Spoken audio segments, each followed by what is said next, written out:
Hi, I'm Michael Gowin, and I'm down at the studio today. I am part of the growing community of hybrid photographers. By hybrid, I mean that we're using mirrorless cameras to do still and video and audio, and creating products for clients, whether they're consumer clients or commercial clients, that combine any of those things. So one of the things as you transition from still photography into motion photography, one of the things that you'll need is continuous light. You've used strobes to light everything, it's momentary, but when you shoot video and you shoot motion, you have to have continuous lights. There are a number of options available: incandescent, quartz, LEDs, and fluorescents, as well as some other options, I'm sure. What I've chosen to use is fluorescence, and I have landed on the Pan-L-Lites by ALZO Digital. I'll go ahead and put a link to that in the post below. I chose these for a couple of different reasons. They were cost effective, and the color out of the video or out of the lights is very good. So they include a lot of features. I'll go ahead and run through those real quick. One of the things, or several things, that people, I think, looking to make an investment in continuous light will want to understand are, first of all, the intensity of the light. How is that going to compare with their experience with strobes? They'll also want to know about issues like white balance, and with fluorescence in particular, you deal with flicker. If you've photographed in an environment with older fluorescent lights, you may notice some banding in the frames from time to time. So as you work with fluorescence, you need to know that that's not going to be an issue at different shutter speeds. So I have here, this is a ALZO video or ALZO Digital Pan-L-Lite Quad, and I'll just walk through some of the features, and then I'm going to get into all of the tests that I've done to see how these lights will perform, and then I'll show you a bunch of images that I made with different lighting setups.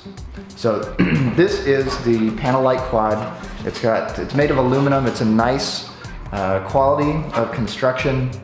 This has 4 tubes in it, hence the quad. They also make a 2-tube version, and you can, if you buy a kit from ALZO, you can get it with 2 different color temperatures of bulbs.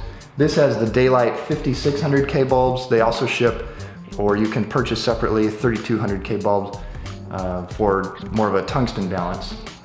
So the lights come on in 2 banks of 2 here. So there's the outside and the inside. And there's sliders for each of those to adjust the power on the back side. This is at the lowest power setting. I'm also, by the way, being lit for this video with a Pan-L-Lite Quad up here, and then I've got one of the 2-bank units back behind me as a kicker. This is on the lowest power setting. I'll go ahead and kick this up here, adjust the sliders. Okay, and that's all the way up at the highest power setting, which is probably going to be throwing my exposure off on the camera. So I'll slide this back down. One of the things that you need to be aware of when you use fluorescence is that it'll take them a few minutes to warm up. So don't expect to go in and set up and just pop your lights up and you're good to go, because they won't work that way. Another thing that you're going to deal with is all fluorescent tubes, or at least in my experience with the Pan-L-Lites, they do have a green tint to them. There's a green cast to the bulbs. So you'll need to find some way to correct for that, and I'll talk about that in just a couple minutes here in the white balance tests. A couple additional things about the lights. The face of the quad unit, this is 22 inches across and 13 inches high, but it ships with a diffusion sheet that you can throw on here. There's Velcro on this, and then Velcro across the barn doors. You slip that on there. Now you've got a light with a modifier that's about 32 inches across and 24 inches high. So if you've used a Westcott Apollo 28-inch, if you've used kind of strobist or small flash techniques with an Apollo, it's comparable in size to a Westcott 28-inch Apollo.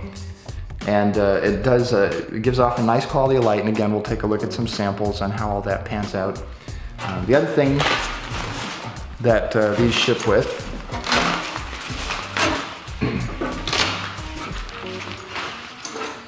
is a grid, and this can be used to help focus the light a little bit. It just pops in here real easily like this.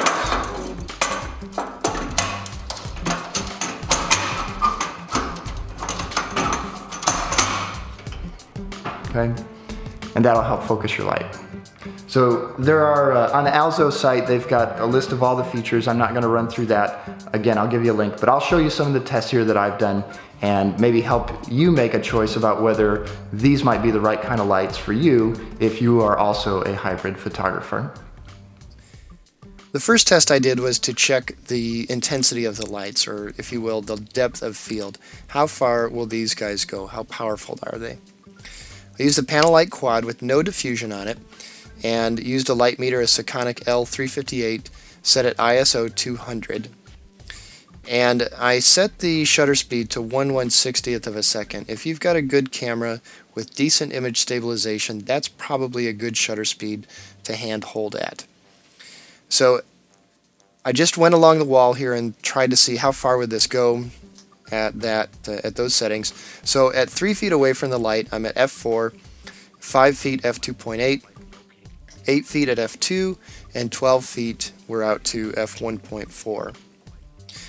I also want to know if we had this set up for video. So let's say you've got your camera set on a tripod, ISO 200, 1/50th of a second, shooting at 24 frames per second. At 3 feet, you're looking at about f6.3. At 5 feet, another stop down from that, f4.5. At 8 feet, f3.2. And at 12 feet, 2.2. Next, I wanted to see, what does the diffusion panel do? How much light is that going to soak up, and how is that going to spread it out? Otherwise, the settings here were the same. So at ISO 200, 1/160th of a second, again, we're looking to hand hold your camera at that speed. f4 at 2 feet 4 inches, so you lost a few inches when we set that up. f2.8 at 3 feet 6 inches, at f2 you're sitting at 5 feet 6 inches, and then f1.4 at 8 feet 4 inches. For video, ISO 200 again, 1/50th of a second, 24 frames per second, f6.3 at 2 feet 4 inches, f4.5 at 3 feet 6 inches, f3.2, another 2 feet beyond that, and another 3 feet back, you're at f2.2. So here's what I'm concluding. For still photos, if you're doing headshots, single portraits, these lights should give you plenty of power to work with. You'll be using fairly shallow depth of field, but again, I think there's plenty of juice here for you. For video, I think you've got good. These will be great for interviews and demonstrations, and if you've got fast lenses, all the better. If you're using a slow kit zoom at the long end, you're probably going to be pushing things. You're going to have to bump up your ISO, but otherwise, I think you've got a lot of light to work with out of these guys. Next, let's take a look at flicker. Let's see if these guys hold up, as fluorescents sometimes cause problems with banding in the frame at certain shutter speed. So what I did here was set up the Pan-L-Lite Quad full power. I'm using the Olympus OMD EM5 for my camera and the Olympus 45mm f1.8, and I'm hand holding here. So for these tests, I had Carissa set up here, and I've actually got two lights in here. One's the quad in front, and then one is the dual as a hair light. And 1/50th of a second, f4. All I did with these tests was bump up the shutter speed by 1/3 of a stop, and the aperture, bump that down by 1/3 of a stop each time to see what would happen. Are we going to see flicker out of these guys? Maintaining the same exposure all the way throughout. So let's see. 1/60th of a second, doesn't appear to be any problem. 1/80th of a second, we're okay. 1/100th of a second, we're okay. 1/125th, still okay. 1/60th, still okay. 1/200th, 1/250th, everything looks good here. So I have not found any problems with the fluorescence, the panel lights flickering, so I think we're good to go.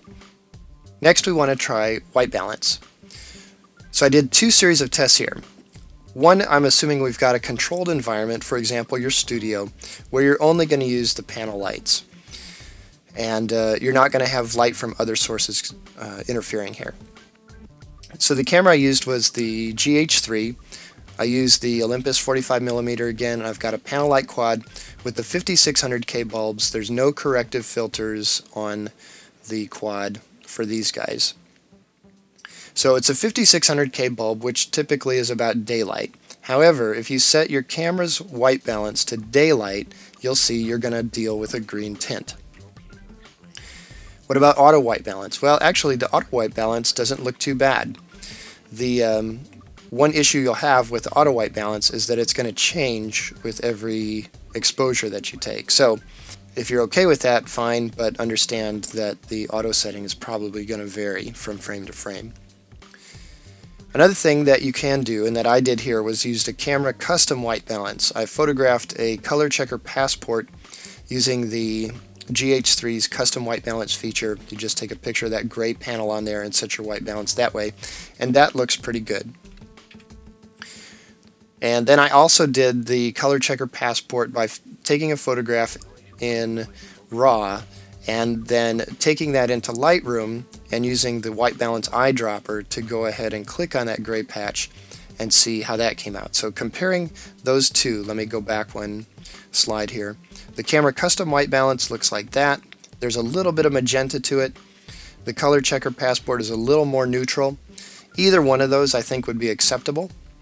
Next, what if you're using the lights here in a mixed environment? So for example, let's say you're doing your interview or recording your video, shooting in a place where you've got daylight coming in from a window. So same camera, same lens, same lights, but this time I put a 1/2 minus green filter over the quad. I emailed ALZO and that was what they recommended. So it's a magenta filter that you just throw over the face of the quad to correct for it. So here's what that looks like. The daylight white balance, you can see there's a bit of magenta in it. It's taken out the green, but it's pretty pink at this point. So I'm wondering maybe if the 1/2 minus green is too much correction, maybe a 1/4 minus green might do better. Camera flash white balance looks pretty good on my screen. Again, this is on the GH3, so you'll need to experiment with the settings on your own camera if you're using something else. Now this was a strange result to me. I set the camera's Kelvin white balance to 5600K because after I throw the correction filter on, that's what I would hope I would be looking at since these are 5600K bulbs, but this comes back pretty magenta to me. And interestingly, when you import this file into Lightroom, Lightroom is reporting a color temperature of 5150, not 5600, so I don't know what's happening with that. And then lastly, I did a test with the color checker passport. Here I photographed Brittany with the passport in the frame and then set the custom white balance by clicking on the little gray patch, and of course that looks pretty good. So here are my recommendations if you're using a GH3. If you're in the studio or if you're in an environment where you've got complete control over the light, I don't think you need to apply any corrective filters. Doing a custom white balance with the color checker passport, whether you do it in camera or if you do it in post, should do pretty well for you. When I'm shooting video, I go ahead and use the in-camera custom white balance that I've taken with the color checker passport. When I do it in post, or when I do just still photographs, I'll usually do that by photographing my subject with the passport and then doing a sample of the gray patch there. If you're in mixed light, the 1/2 minus green gel is probably going to work pretty well with the camera flash white balance setting that's in your camera, or doing a custom white balance with the color checker passport in post. Either one of those should work fine, but you probably want to experiment a little bit. And again, I wonder if maybe that 1/2 minus green filter is a little much, maybe a 1/4 would work better, but I haven't had a chance to test that. Go ahead and give that a try and see what happens. Alright, now the next thing I wanted to do is go ahead and try the Pan-L-Lites in a few different setups here.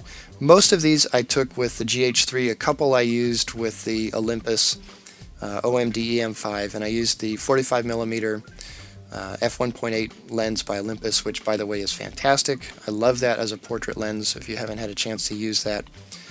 it's really very good. And these were all handheld. So I'm using the 3-light kit from ALZO, which includes 2 quads and 1 dual. It also came with the stands, the grids, the diffusion screens, and this other stuff. I have only used the 5600K bulbs. I've not had a chance yet to use the 3200K bulbs. So I'd be curious if folks have had a chance to try those, what those look like. So let's start with a very simple and traditional setup here for a portrait. 1 light up high and to the side. This is without the diffusion. You've got an exposure 1/250th of a second, f2.8, ISO 400. So that's a nice light for a single subject. Headshot would work great.